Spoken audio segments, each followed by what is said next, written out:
hustle. We want candidates with a lot of hustle. We want candidates that are running for something bigger than themselves, as I said. And we found one in Concord. Our Revolution Contra Costa has endorsed this candidate who is running for city council.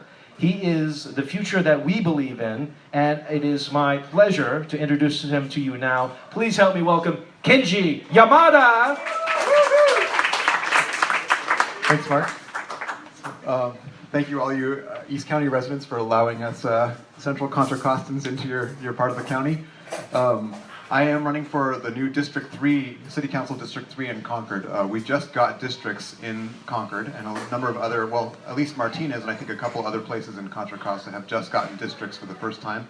And it's a result of a threat of litigation under the California Voting Rights Act. It wasn't because our powers that be wanted districts, they were dragged into it, but be that as it may, we have them. I think it is a good thing because smaller electorates mean a more granular level of democracy, more accountability of elected representatives to those whom they represent, and they also decrease the advantage of concentrated finance, big money, against grassroots candidates. I've experienced that, and we're experiencing that right now in a very concrete way, as you can imagine.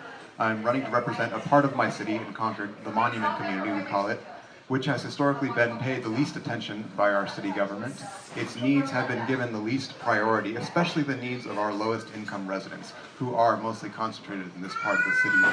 So this is a time when our residents who have been least represented have the best chance to have more of a voice than they have had so far. So that's what I'm trying to do in Concord in our new District 3 in our monument community.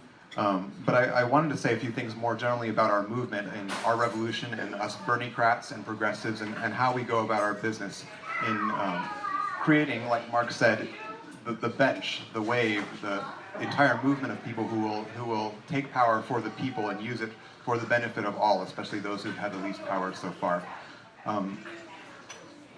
You know, Bernie inspired a lot of us to pay a lot more attention to government, and a lot of us to consider running for office ourselves, and a lot of us to actually take that step and run for office and file our papers. That's really important. Bernie, you know, I'm one of those who Bernie kicked in the butt and made, you know, realize maybe this is a responsibility that I need to take up personally and stop waiting for others to take it up. That's an important step. But there are important antecedents to that step. And that's one thing a point I want to put out there at all of our gatherings of our revolution and among us progressives is that before running for office, it's important to participate in our civic government, in our local government, our city councils. It's easy to understand why we should get involved in national politics about, you know, the Democratic primary for president or about the latest outrages from the current presidential administration. But what really affects us, where our voices, our time, and our energy, which are such precious resources, can have the most impact is in our cities. Antioch City Council, Concord City Council, Richmond City Council. This is where we can have the most bang for our buck for our limited time and our energy, which are our weapons. We don't have tons of money. What we have is our hearts, our time, and our energy. Let's spend them where they matter most. So the way you prepare to run for office is by building up your knowledge, building up your relationships. Those are the things you need to run successfully and to govern effectively should you win. It's not enough just to say, I'm going to run for city council. You've got to spend time, I would say frankly, probably a few years, maybe 2 to 3, 4 years, going to a lot of city council meetings, listening to, talking with a lot of your fellow residents, emphatically including those with whom you may not agree on a lot of things, building up those relationships and getting known to be someone who will listen, who will work, and who will know your business. That's a necessary prerequisite to running effectively for office and serving if elected. So I'd like just every chance I get to put that message out to all of us progressives. Let's do that work in our communities in Antioch or in Concord, Walnut Creek, Pleasant Hill, Richmond, wherever you may be. Do that work. Let's have a wave not only of candidates, but of people who are known. When people hear Bernie-crats, progressives, our revolution, let's give them the reason to think, to associate those names with people who pay attention, people who come to the meetings, people who make useful and informed comments, people who will sit down and listen and have good conversations with everyone, including those who are not necessarily part of their own enclave. Let's create that association with our work and our conduct. And from that, we send out also our candidates to run for office, to be effective, to have the relationships, to have grassroots support so we can challenge the big money and win, and then govern effectively. That's the machine, that's the movement, that's the wave that we should be creating. So I see people here who are already doing that work. I'm trying my best to do it myself, and together we can support each other and make that a reality.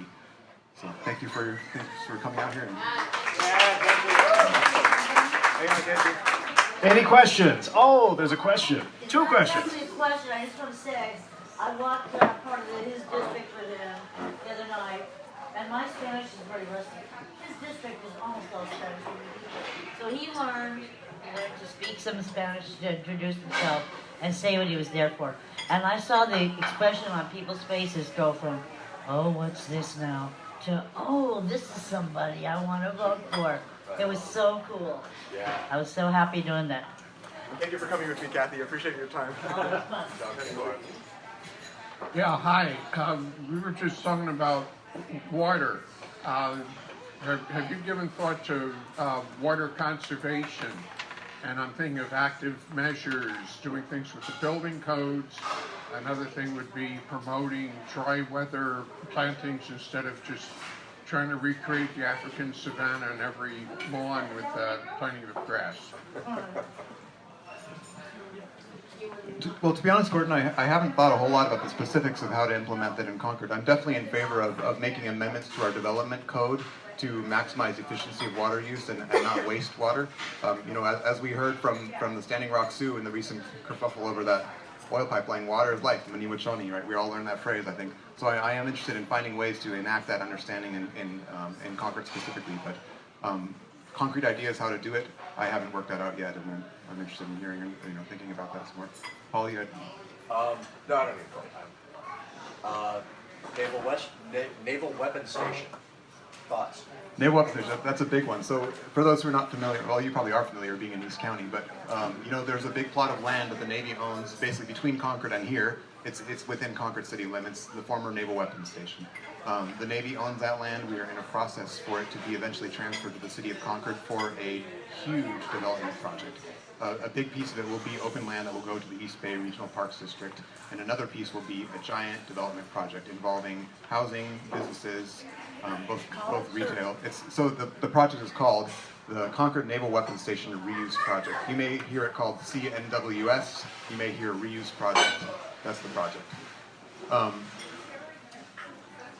Sure.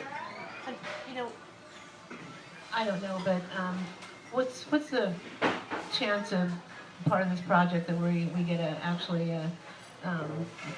college, another extension of the Cal State into that project? I've heard it possible and not possible, and kind of what's the conversation in Concord about that?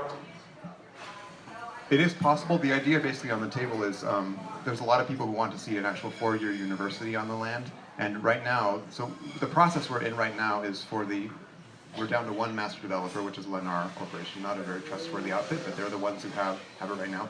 And they are developing successive drafts of a specific plan for the land use. In the current draft, there is an area which is designated for that university. It's just land designated in a draft plan which could eventually be the site of a university. There are many steps after that to actually have a university be there. But there are many who strongly support it. Among them our current Vice Mayor Carlin O'Brien, who's put in a lot of time for that. She and I have our disagreements, but she's, I got to give her credit. She's worked hard on that. And I think some people want to see even a UC campus if possible, maybe Cal State. So there's a lot of political will in Concord to do it, and there is a land space in the current draft of the specific plan, which will become the specific plan for it. That's where we are right now. Much more is needed, but we are, at least I could say, on the track towards it. No, that's... Kenji, give us your website. Oh, website is kenjiforconcord.com. I'm sorry, no more questions. Thank you, Kenji Yamada for City Council of Concord.